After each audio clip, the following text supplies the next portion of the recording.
एक बार की बात है, एक छोटे से गांव के पास एक घना जंगल था, जिसे लोग भूतिया जंगल कहते थे।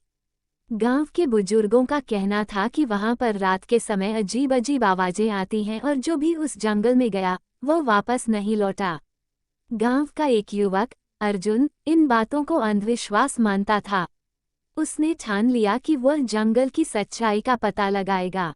एक रात वो मशाल और लाठी लेकर जंगल की ओर चल पड़ा। जंगल में घुसते ही अर्जुन ने महसूस किया कि वहां अजीब सी ठंडक थी। पेड़ों की सरसराहट और दूर से आती हुई चीखें उसे विचलित कर रही थीं। लेकिन उसने हिम्मत नहीं हारी और आगे बढ़ता रहा। थोड़ी देर बाद उसे एक पुराना खंडहर दिखाई दिया। खंडहर के पास पहुंचते ही उसे महसूस हुआ कि जैसे कोई उसके पीछे चल रहा हो। उसने पीछे मुड़कर देखा, लेकिन वहां कोई नहीं था। अर्जुन ने खंडहर के अंदर कदम रखा। वहां चारों तरफ धूल और मकड़ियों के जाले थे। अचानक उसने देखा कि एक छाया दीवार पर दौड़ रही है। उसने जोर से आवाज लगाई, कौन है वहाँ? कुछ ही पल में एक बूढ़ा व्यक्ति उसके सामने आ गया। उसने अर्जुन से कहा, तुम यहाँ क्यों आए हो बेटा? ये जगह तुम्हारे लिए सुरक्षित नहीं है। अर्जुन ने साहपूर्वक जवाब दिया। मैं सच जानने आया हूँ। बूढ़ा हंसने लगा और बोला, ये जंगल भूतिया नहीं है। दरअसल इस जंगल में कुछ लुटेरे रहते हैं जो डरावनी आवाजें निकालकर लोगों को भगाते हैं। मैं भी कभी उनकी चपेट में आ गया था, लेकिन बच गया।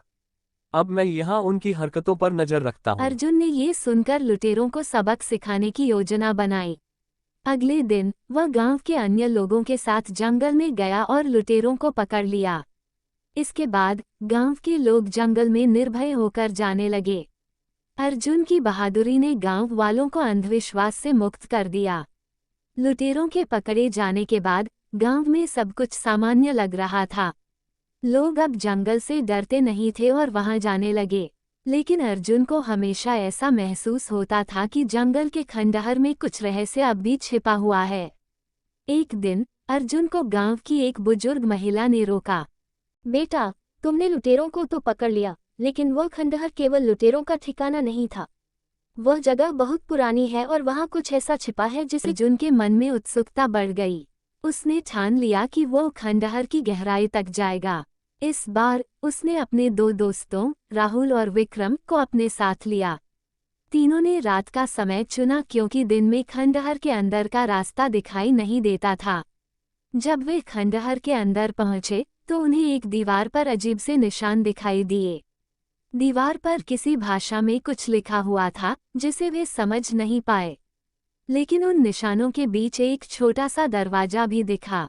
अर्जुन ने दरवाजे को खोलने की कोशिश की, लेकिन वह बंद था। तभी राहुल को पास ही एक टूटी हुई मूर्ति के नीचे से एक चाबी मिली।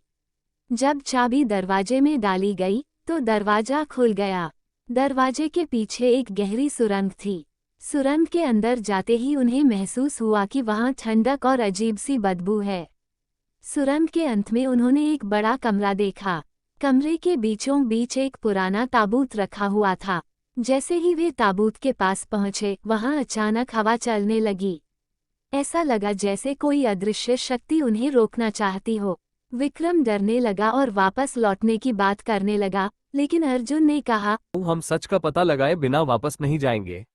अर्जुन ने ताबूत का ढक्कन खोला तो उसमें सोने और चांदी के सिक्कों के साथ एक पुरानी किताब रखी थी। किताब पर लिखा था, ये खजाना राजा हरिराम का है, जिसे उन्होंने आक्रमणकारियों से बचाने के लिए यहाँ छिपाया था। लेकिन इस खजाने की रक्षा एक श्राप से की गई है। किताब पढ़ते ही वहां अचानक एक गूंजती हुई आवाज सुनाई दी। तीनों डर गए और वहां से खजाने को छुए बिना लौट आए। अर्जुन ने गांव के मुखिया को सारी बात बताई। मुखिया ने तय किया कि खजाने को वहीं रहने दिया जाएगा और जंगल को संरक्षित किया जाएगा।